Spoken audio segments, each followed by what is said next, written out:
जय भवानी, जय शिवाजी. आज आपण अशा युगपुरुषाबद्दल बोलणार आहोत ज्यांनी मूठभर मावळ्यांच्या बळावर संपूर्ण भारताच्या इतिहासाला नवे वळण दिले. ते फक्त राजा नव्हते, ते लोकांच्या हृदयात राहणारे नेतृत्व होते. ते म्हणजे छत्रपती शिवाजी महाराज. छत्रपती शिवाजी महाराजांचा जन्म 19 फेब्रुवारी 1630 रोजी शिवनेरी किल्ल्यावर झाला.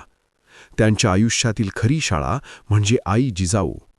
रामायण, महाभारत, संतांचे विचार आणि धर्मनिष्ठा या सगळ्यांनी शिवरायांचे व्यक्तिमत्व घडवले. लहान वयातच त्यांनी अन्यायाविरुद्ध उभे राहण्याची शिकवण घेतली. त्या काळात सामान्य माणूस अत्याचाराखाली होता. तेव्हा शिवाजी महाराजांनी एक ध्येय ठरवले. हे राज्य माझ्या जनतेसाठी असावे.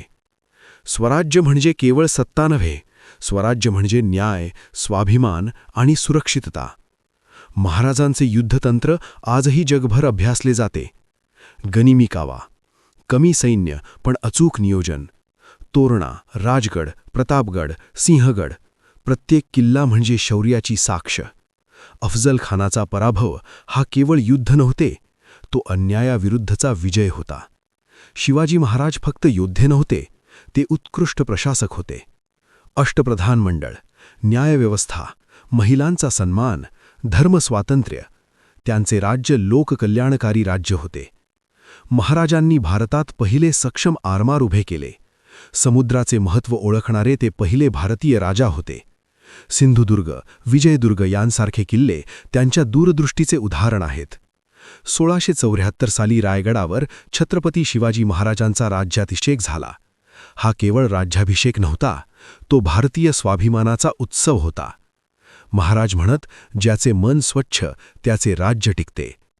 त्यांचे जीवन आपल्याला शिकवते धैर्य, शिस्त, नेतृत्व आणि देशप्रेम. आजही शिवराय म्हणजे प्रेरणा, शिवराय म्हणजे आत्मसन्मान. आज आपण आधुनिक युगात आहोत, पण शिवाजी महाराजांचे विचार आजही तितकेच जिवंत आहेत. चला, आपण सगळे मिळून हे वचन घेऊया.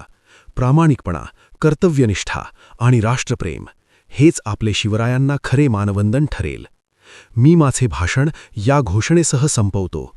जय भवानी, जय शिवाजी.